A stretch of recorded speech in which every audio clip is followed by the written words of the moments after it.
Hi, welcome back to our series of lectures. We are now in Chapter 4, Rational Equations and Inequalities. And for Lesson 4.1, we have solutions of rational equations.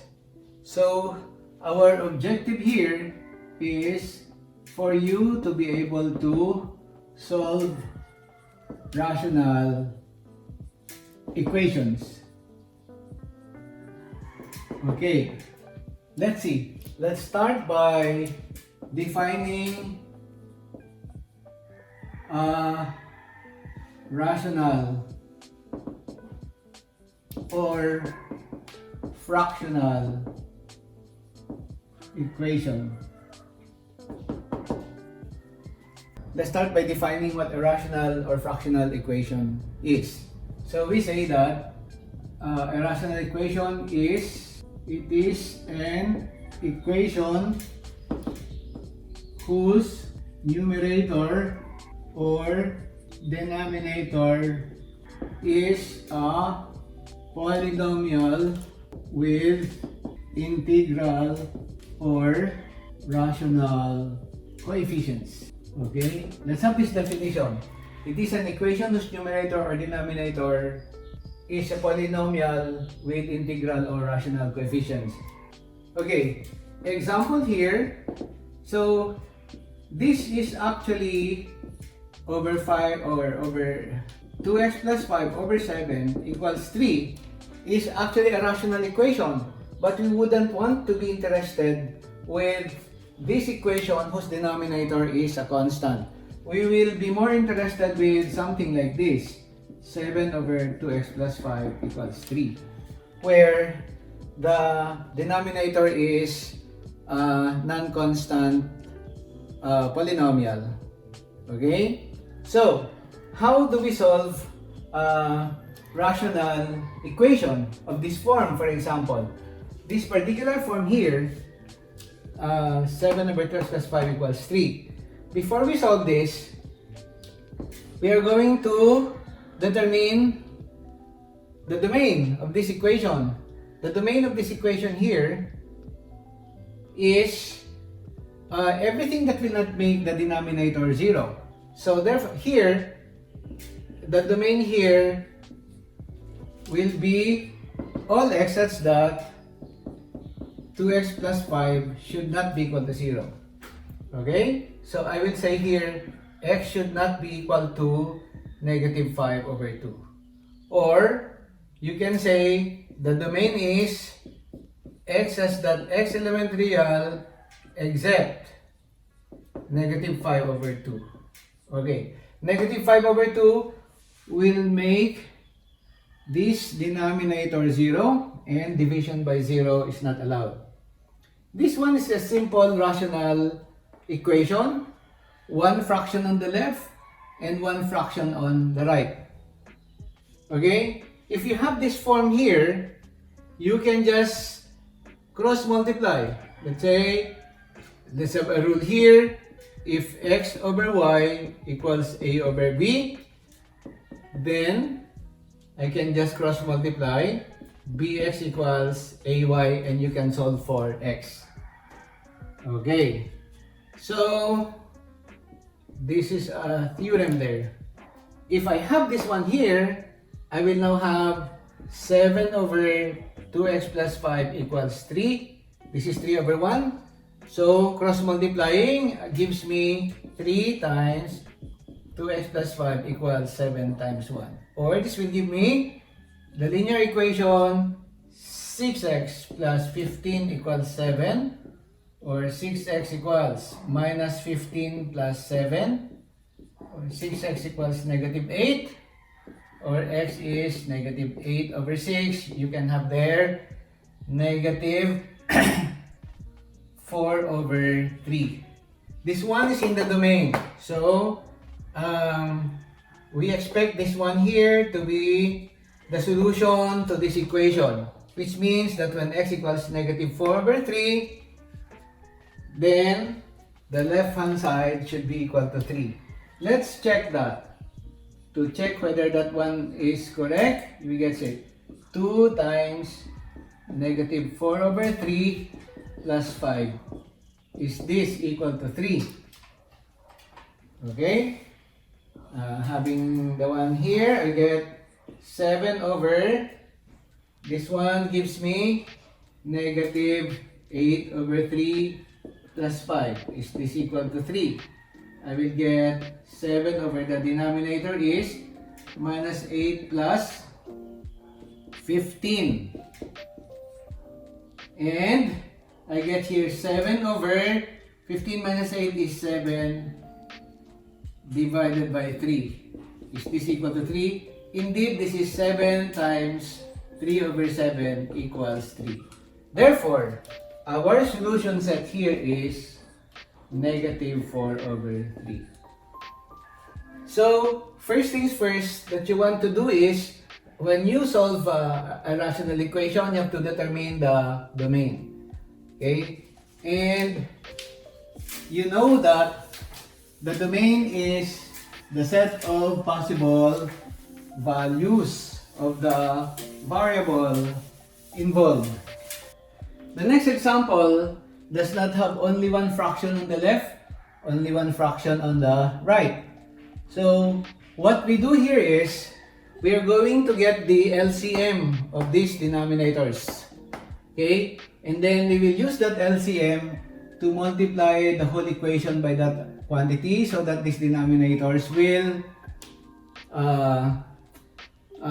be eliminated. Okay? So let's have step 1. Here, express each denominator in factored form. This is prime reduction. Step 2, get the LCM of all denominators. Step 3, multiply, this is MPE by the LCM obtained in number 2. And then step 4, solve the resulting equation. Okay, solve the resulting equation. Here, step 1 says we express this denominator in factored form. So this is one factor here already. This is another factor here, y minus 4. And here, I can factor out 3. And then I have here y minus 4. Okay, so looking at the denominators, the LCM, the least common multiple, will be the least group of factors which is divisible by all these denominators. So we will ask ourselves, which represents 3? It should be a 3. Which represents y minus 4? It should be y minus 4. Which represents 3 here? There's a 3 here. Suppose this is 3 squared. Between 3 squared and 3, the representative will be 3 squared. But here, we have only 3 and 3, so we get a 3. What about y minus 4? It's already here. Therefore, this one is the LCM. This is the least, because I can multiply this by 2 to get 6 quantity y minus 4, and it's still divisible by all these denominators. Or I can have 3 times y minus 4 squared. This is still divisible by all denominators. We won't do that because we are interested in the LCM. So now, step number 2 now will be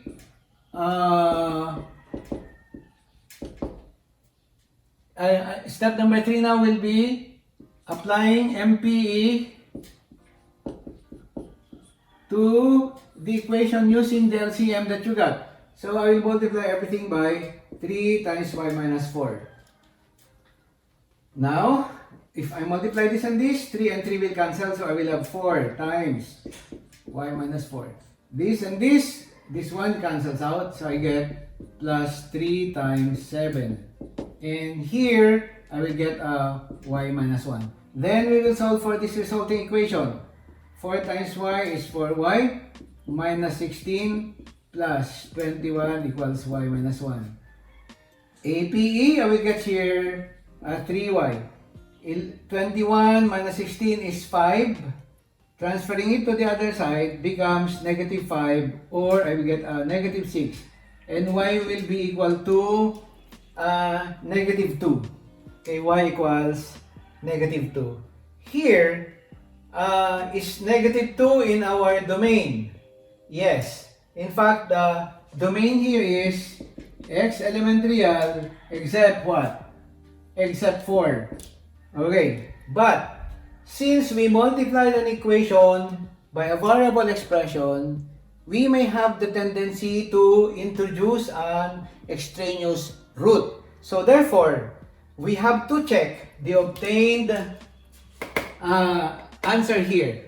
So checking here means you're going to substitute y equals negative 2 in the original equation and find out if the left hand side is equal to the right hand side. Okay? So this is negative 2 minus 4.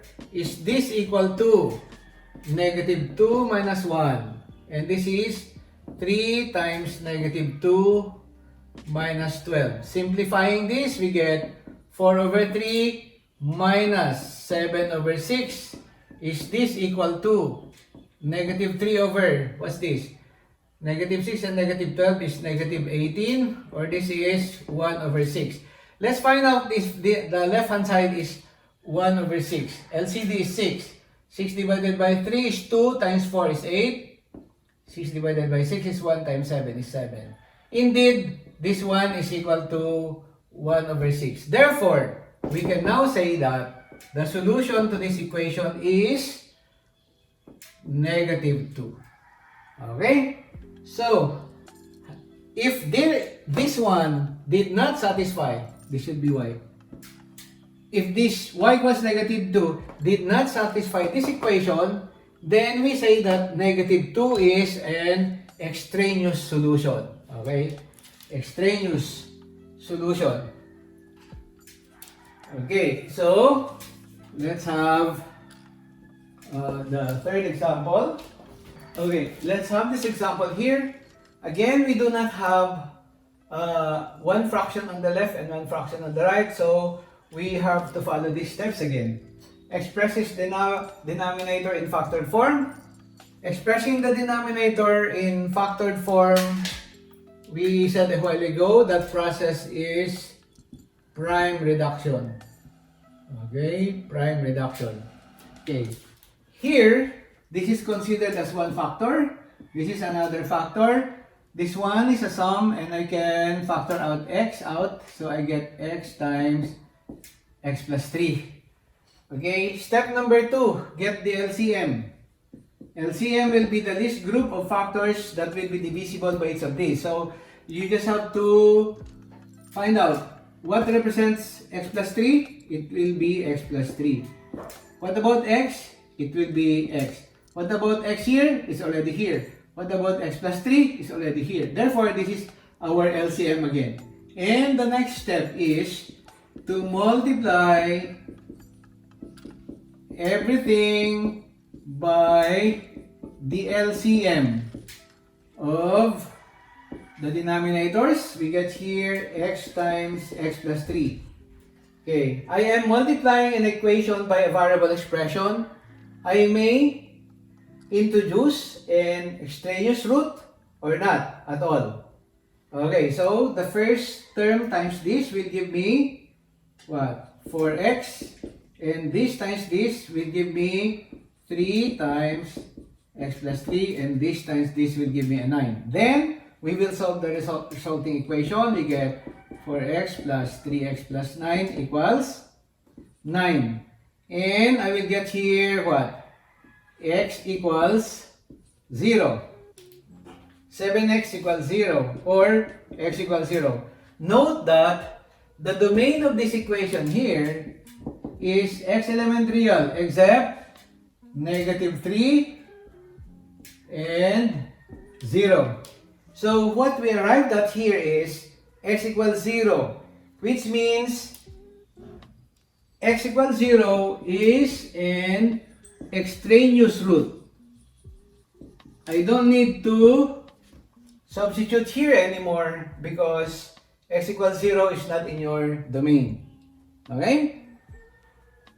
We may be able to have an extraneous root if you multiply an equation by a variable expression. And we said that an extraneous root is a root that you obtain but doesn't satisfy the original equation. In this case, x equals 0 is extraneous, and that's the only x that we got, so our solution is a null set. Okay, what's another way of doing this? What's another way of doing that? I will end this section by doing this in another form where I would like to have if x over y equals a over b, one fraction on the left and one fraction on the right, then I will get what? Bx equals ay. Granting that y and b here are not 0. Okay, which means for the left hand side, 3 over x equals 9 over x squared plus 3x. I have to add this on the left hand side. I will get this into a single fraction. So this divided by this will give me that. This and this will give me 3 quantity x plus 3. And then this is 9x squared plus 3x. Okay, the numerator here now becomes 7x plus 9 over x times x plus 3 equals 9 over x squared plus 3x. Now this is one fraction on the left and one fraction on the right, so we can cross multiply. So I will now get here 7x plus 9 times x squared plus 3x equals 9x times x plus 3. Okay, so I will distribute this. I will get, let's multiply the left hand side. We get 7x times x squared is what? 7x cubed plus 7x times 3x is 21x squared. This will give me 9x squared here, and 9 times 3 is 27x. And I will have here 9x squared plus 27x. Now, I can see that 9x squared on the left hand side cancel. This one cancels off with this, and this one cancels off with that. So I'm left with 7x cubed plus 21x squared equals 0. I factor out 7x squared. I will get here x plus 3 equals 0. From the zero product property, this gives me x equals 0 or negative 3. So, 0, negative 3. I know that 0 is an extraneous solution already, so I don't need to check this value. And I will have negative 3 checked. We will check if negative 3 satisfies. Okay? Oh, by the way, negative 3 doesn't also satisfy because negative 3 is not in your domain. So both of these are extraneous solutions. And we have here the same. The solution is null set. Okay? So that's how to solve a rational equation. See you in the next video.